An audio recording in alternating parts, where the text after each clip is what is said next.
¿Qué tal? ¿Cómo están? Les saluda Ambrosio Hernández. Bienvenidos al Punto Florida. Gracias por estar con nosotros. Miles de cubanos que entraron por la frontera ya están casi al año de poder presentar sus casos a través de la ley de ajuste cubano para obtener la residencia. Para muchos esto sucede en medio de citaciones a la Corte de Inmigración y dependiendo de cómo usted presente su caso, así podría ser el desenlace. Para explicarnos todo, le damos la bienvenida a Ángel Leal, abogado experto en inmigración y en la Constitución de los Estados Unidos. Ángel, bienvenido, ¿cómo estás? Buenas tardes, Ambrosio. Siempre un placer saludarle. Gracias por la invitación. Gracias, es un placer que estés por acá. Ángel, cuéntanos sobre los distintos escenarios en que se encuentran estos miles de cubanos que pues quieren poder obtener la residencia. Ya llevan casi un año en este país o ya tienen el año y lo quieren hacer a través de la ley de ajuste cubano. Bueno, básicamente hay 4 escenarios. Hay quien entró, que tuvo la suerte de entrar con un parol, con el que diga la palabra parol, bajo la sección 212D5.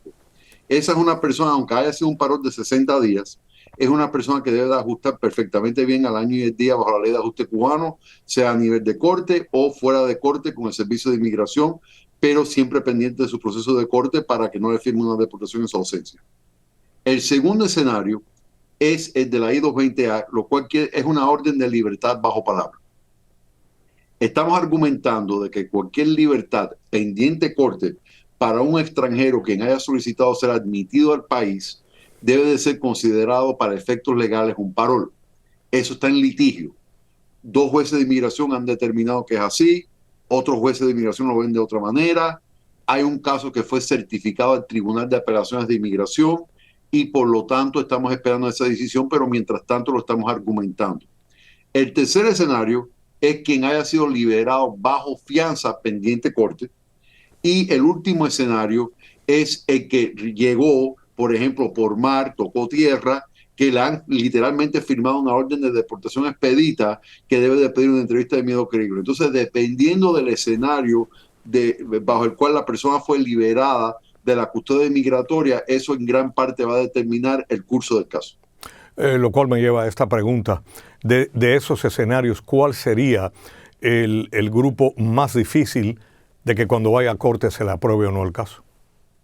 Es de la fianza. Creo que ese ya es un caso más debatible, sí, y es muy técnico que la persona quien fue liberado bajo fianza, particularmente fianza por parte del juez de inmigración, tal vez sea el que tenga el caso más difícil para poder demostrar elegibilidad bajo la ley de ajuste cubano, aunque no lo descarto y lo estamos argumentando igual. Así que diría que ese es el más difícil. El que entró por mar y tocó tierra y le dieron una deportación con la pendiente entrevista de miedo creíble, ya ese está deportado y lo que tiene que hacer es pedir una entrevista de miedo creíble para ver si le quitan la orden de deportación expedita y logra la oportunidad de presentar su caso de asilo de forma plena. Pero yendo en orden del peor escenario sería ese, después de la fianza de parte de la Corte de Inmigración y ya después la I-220A y el mejor escenario sería quien haya corrido con la suerte de que le hayan dado literalmente el paro. El régimen castrista se reunió en Washington, D.C., con la administración Biden para las conversaciones migratorias recientemente y Cuba reveló que estaban dispuestos a recibir por lo menos 2 vuelos de cubanos deportados a la isla. La pregunta es, ¿quiénes son los que corren peligro y qué deberían hacer? Altamente preocupante. Los que desde mi punto de vista corren el mayor peligro son los recién llegados.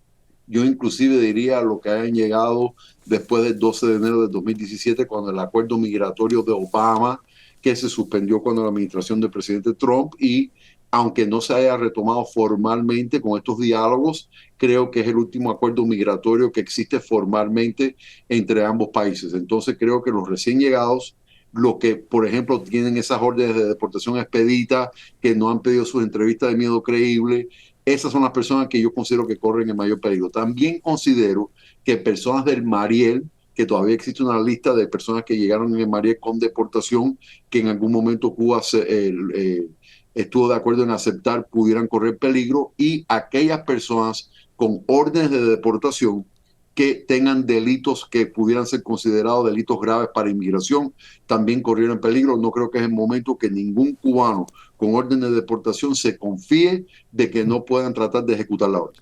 Así que estás hablando de casos tan remotamente lejos como los del Mariel, que bien recordamos que había una larga lista de deportables que han seguido viviendo aquí en los Estados Unidos.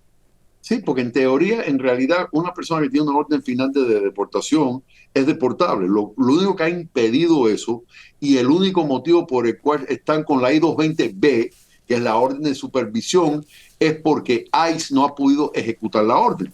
Pero si de pronto Cuba empieza a aceptar a estas personas y están de acuerdo en recibir 2 vuelos de Estados Unidos de personas con órdenes de deportación, no podemos descartar que cualquier cubano con orden de deportación final pudiera correr el peligro. Yo considero que los que llevan más tiempo acá, que puedan demostrar que son rehabilitados, que no constituyen un peligro a la comunidad, a la seguridad pública, que trabajan, que pagan impuestos, que tienen lazos familiares, no deberían de ser objetos de una posible ejecución de la orden, pero no se puede descartar. Y creo que en este escenario hay que pecar por cautela y prepararnos para enfrentar la posibilidad de que traten de ejecutar la orden. Ángel, las personas que tienen órdenes de deportación, desde lo que mencionaste hasta remotamente hace años, los que vinieron por el éxodo masivo del Mariel, como dice el refrán, tienen que andar derechito. Si cometen algún problema de algún delito, ¿empeora el caso para ellos? Indiscutiblemente, porque de pronto se pudieran convertir en una prioridad para ICE. No creo que hemos llegado al punto de que ICE tenga la posibilidad o los recursos de poder deportar a todos los cubanos con órdenes de deportación, pero ellos lo van a priorizar y van a priorizar en base a los que Cuba está dispuesto a aceptar, y también van a priorizar en base de aquellos que tengan antecedentes penales y los que consideran los Claro. más peores antecedentes penales. Así que por eso es importante revisar sus casos ahora, antes de este acontecimiento. Y habría que ver cuántos cubanos Cuba está dispuesta a aceptar allá en la isla, como está la situación en Cuba. Más personas desafectas al régimen y muchos con problemas ahí, pues causaría una verdadera crisis aún peor de la que tienen los cubanos en la isla. Ángel, pasemos ahora al tema del parol humanitario. Según los casos que estás viendo en tu oficina, ¿cuánto es el tiempo que se está demorando ahora lo del parol humanitario? Diría un promedio de 90 días. De hecho, es lo que publicó recientemente la Embajada Americana en La Habana en sus redes sociales, de que ellos consideran que un tiempo apropiado de que el caso debe de ser adjudicado es 90 días. Así que creo que para los que nos estén escuchando, si el caso está dentro de los 90 días, no es motivo de preocuparse. Ya cuando supera más de 90 días, sería prudente investigar el caso. Sabemos de casos de personas que llevan más de 90 días esperando, sí, y la familia está preocupada. ¿Qué dirías? Básicamente que no sometan una nueva solicitud, el patrocinador, que entre a su cuenta de UCIS, que pidan información sobre su caso con el número de confirmación. También pueden entrar a la página web de UCIS en la pestaña Mis Herramientas, pones el número de confirmación y ahí igual le dan información sobre su caso, al menos el estatus del caso. Y por último pueden llamar el teléfono de ayuda al consumidor 1-800-375-5283 con ese número de confirmación para pedir razón sobre su caso. Así que esos son los 3 mecanismos que existen de poder averiguar sobre su caso. Las autoridades norteamericanas de inmigración, Ángel, han pues comenzado a implementar la nueva política del proceso de asilo en la frontera. ¿Cómo es que funciona?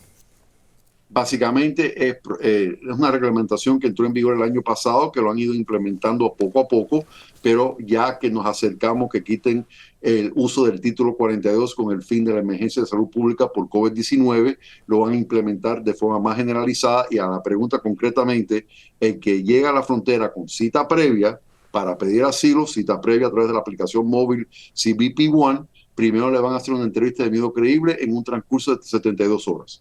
Si apruebas el miedo creíble, entonces le van a hacer una entrevista de asilo pleno que tomaría lugar no antes de 21 días, no después de 45 días. Si aprueban esa entrevista de asilo pleno, pues ya son asilados, perfecto. Si no aprueban, los refieren a la Corte de Inmigración para un proceso de deportación expedita, donde el proceso de corte tiene que tomar lugar en 90 días o menos para determinar si esa persona verdaderamente califica como asilado o no. Ángel Leal, abogado experto en inmigración y en la Constitución de los Estados Unidos. Gracias por habernos explicado y sobre todas esas interrogantes que tiene la comunidad, y se la presentamos a ustedes para poder empoderarlo a ellos con información directamente de un experto de inmigración como usted. Que tenga buen día. De igual manera, y gracias a ustedes por el espacio y el servicio a la comunidad. Es un placer y un deber, cómo no. Buen día, Ángel.